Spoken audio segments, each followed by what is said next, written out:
ان کے ساتھ نہ دیکھ کے دل گرفتہ ہو گئی۔ عنایا دل ہی دل میں بڑبڑائی، کل چاند رات بھی ٹھیک سے بات نہیں کی اور آج عید والے دن بھی عید مبارک کہنے نہیں آیا، ہر جائی کہیں کا۔ یہ سب سوچتے ہوئے وہ ابو، بھائی اور ماما سے عید بٹور رہی تھی کہ ماما نے کہا، عنایا آج دوپہر کے کھانے میں خاص اہتمام کیا گیا ہے، تمہاری تائی امی اور سب گھر والوں کی دعوت ہے، ابھی قربانی شروع ہو جائے گی۔ عنایا نے حیرت سے کہا، لیکن ماما پہلے تو ہم عید والے دن تائی اماں کے گھر جاتے ہیں اور پہلے تایا ابو قربانی کرتے ہیں، ہم تو کل قربانی کرتے ہیں نا۔ ماما نے مسکراتے ہوئے جواب دیا، ہاں میری جان، لیکن اس بار پہلے ہم قربانی کریں گے اور کل تمہارے تایا ابو، انشاءاللہ۔ عنایا ناک سکڑتے ہوئے بڑبڑائی، عید مبارک کہنے نہیں آیا اور دعوت کھانے آئے گا محترم، یہ کہہ کے وہ غصے سے اپنے کمرے میں چلی گئی۔ دوپہر میں عنایا کی فرینڈز اسے ملنے آئیں۔ آتے ہی سنبل نے چہکتے ہوئے پوچھا کہ ولید بھائی نے عید پر کیا گفٹ دیا۔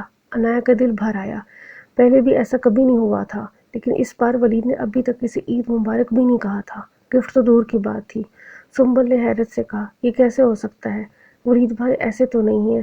عنایا کا دل مزید افسردہ ہو گیا اور بولی کہ ہاں ایسے تو نہیں ہے، لیکن آج ایسا ہی کیا ہے، اس سے پہلے کہ عنایا کی آنکھیں بھر آتی۔ سنبل اور سائرہ نے اسے تسلی دیتے ہوئے کہا، فکر نہ کرو، ہو سکتا ہے کوئی مصروفیت ہوگی۔ عنایا نے مایوسی سے کہا، ایسی بھی کیا مصروفیت یار کہ مجھے ہی بھول گیا، تم دل چھوٹا نہ کرو۔ سائرہ نے عنایا کو سمجھاتے ہوئے کہا، دیکھو تم نے بتایا تھا کہ تمہارے سسرال والے آنے والے ہیں، تب پوچھ لینا ولید بھائی سے، اور سنو اگر انہوں نے عید مبارک نہ کہا تو تم بھی نہ کہنا۔ عنایا جو منہ پھلائے بیٹھی تھی، سائرہ کی بات سن کے چونکی۔ میں کیوں بولوں، میں نے چاند رات مبارک کا میسج دیا تھا محترم کو اور جواب آیا سیم ٹو یو۔ اب میں کیوں بولوں عید مبارک، عنایا نے منہ پھلاتے ہوئے جواب دیا۔ یہ سن کر سنبل اور سائرہ دونوں کی ہنسی چھوٹ گئی۔ عنایا نے غصے سے گھورا تو ان کی ہنسی کو فوراً بریک لگ گئی اور وہ اسے دوبارہ تسلیاں دینے لگیں۔ اسی دوران دروازے کی گھنٹی بجی، دروازہ کھولا تو تایا ابو، بیما فیملی اور مٹھائی کے بڑے بڑے ٹوکرے لیے اندر داخل ہوئے۔ مبارک سلامت کے شور کے ساتھ سنبل اور سائرہ کی میت میں عنایا بھی کمرے سے باہر نکل آئی۔ تائی امی عنایا کی بلائیں لیتے ہوئے اس کی طرف بڑھیں اور اسے گلے سے لگا کر پیار کیا۔ اسی دوران عنایا کی نظر بڑی شان سے کھڑے ولید پہ پڑی، جس کی آنکھوں کے ساتھ ساتھ پورا سراپا مسکراتا ہوا لگ رہا تھا۔ عنایا پیچھے ہٹی، تایا ابو اور ولید کو سلام کیا اور ساتھ ہی ایک معنی خیز نظر ولید پر ڈالنا بھی ضروری سمجھا، جس پہ ولید مزید شرمندہ سا ہو گیا۔ مٹھائی کے بڑے ٹوکرے دیکھ کے عنایا حیران ہوئی۔ تبھی مما کی آواز آئی، چلو بیٹا جلدی سے کھانا لگاؤ، سب کو بھوک لگی ہے، اس کے بعد قربانی بھی کرنی ہے۔ ہماری کسائی کو بھی آج ہی دیر ہونا تھا، کتنا دل چاہ رہا تھا کہ اس مبارک موقع پر قربانی کے بکرے کی بھنی کلیجی تیار کرتی، لیکن کسائی کی دیر سے آنے کا افسوس ہے۔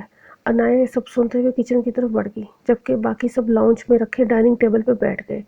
کھانا سرو کیا گیا اور کھانے کے بعد شیر خورما، جو مما نے خاص طور پہ تائی امی کی فیملی کے لیے بنایا تھا، پیش کیا گیا۔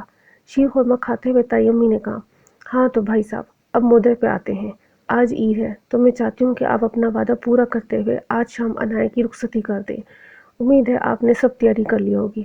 عنایا نے پھٹی پھٹی آنکھوں سے سب کو دیکھا، سب کے چہرے خوشی سے دمک رہے تھے۔ تبھی جنید بولا، بھابھی بس کریں، اور کتنی آنکھیں دکھائیں گی۔ جنید کی اس بات پہ سب کے کہہ کے گونجے اور ساتھ ہی زوردار دھپ کی آواز بھی آئی، جو ولید نے محبت سے جنید کو رسید کی تھی۔ عنایا جو ابھی تک حیران پریشان سب کے چہروں کو دیکھ رہی تھی، ایک دم جھنپ گئی۔ تب تائی امی نے مسکراتے ہوئے عنایا کو اپنے ساتھ لگا کے کہا، بس کرو سب لوگ، میری بیٹی کو مزید تنگ نہ کرو۔ پہلے ہی ولید کے کہنے پہ ہم سب نے عنایا کو ہر بات سے بے خبر رکھا ہے، پتہ ہوتا تو وہ بھی ذہنی طور پہ تیار ہوتی۔ تائی امی نے عنایا کے ماتھے پر پیار کرتے ہوئے کہا، بیٹی ایک ہفتہ پہلے ولید کو بہت بڑے بینک میں بہت اچھی جاب مل گئی تھی، لیکن ولید نے تمہیں بتانے سے منع کیا کیونکہ وہ چاہتا تھا کہ عید والے دن رخصتی ہو جائے اور وہ تمہیں سرپرائز دینا چاہتا تھا۔ سو ہم سب نے مل کے ساری تیاری کر ڈالی ہے سوائے تمہارے، سب کو پتہ ہے۔ عنایا کو ایک دم ڈھیر و شرم نے آ گھیرا، اس نے ایک نظر اپنی دوستوں اور سب گھر والوں پر ڈالی اور پھر اپنے کمرے میں بھاگ گئی۔ پیچھے پیچھے سائرہ اور سنبل بھی آئیں اور مذاق کرتے ہوئے اس کا ناک میں دم کر دیا کہ ولید بھائی یہ یا تو بڑے چھپے رستم نکلے، ایسا گفٹ دیا جس کا کوئی مول ہی نہیں۔ اسی اثنا میں دروازے کی طرف نظر پڑی تو ولید کو دیکھا جو اندر آ رہا تھا۔ سائرہ اور سنبل معنی خیزی سے عنایا کو دیکھتے ہوئے دروازے کی طرف بڑھ گئیں اور ولید نے ایک طرف ہو کے انہیں جانے کے لیے راستہ دیا۔ ولید نے اندر آ کے ایک بھرپور نظر عنایا پر ڈالی، جو بے وقت خوشی، غصے، ناراضی اور شرم کی مختلف کیفیات میں گھرے کھڑی تھی۔ ولید نے دروازہ بند کر کے انایا کے سامنے آتے ہوئے دھیرے سے اس کا ہاتھ پکڑتے ہوئے کہا، عید مبارک۔ چند لمحوں کی خاموشی کے بعد آنسو بھری آنکھوں سے ہونٹوں کو کچلتے ہوئے انایا پر محبت بھرے انداز میں اظہار محبت کیا تو انایا کسمسا کر رہ گئی۔ مجھے پتا ہے تم مجھ سے ناراض ہو، لیکن میں کل سے اس لیے تم سے رابطہ نہیں کر رہا تھا کہ میں تمہیں مکمل طور پہ سرپرائز دینا چاہتا تھا۔ کل رات رابطہ کر لیتا تو یقین جانو شاید جذبات میں بہہ کر اپنا سرپرائز خود ہی خراب کر دیتا۔ کہا تھا نا کہ یونیک گفٹ دوں گا۔ کیا اب بھی ناراض ہو مجھ سے؟ انایا کی سمجھ میں نہیں آ رہا تھا کہ کیا کہے۔ غصہ اور ناراضی کی جگہ اب شرم و حیا نے اس پہ اپنا تسلط جما رکھا تھا۔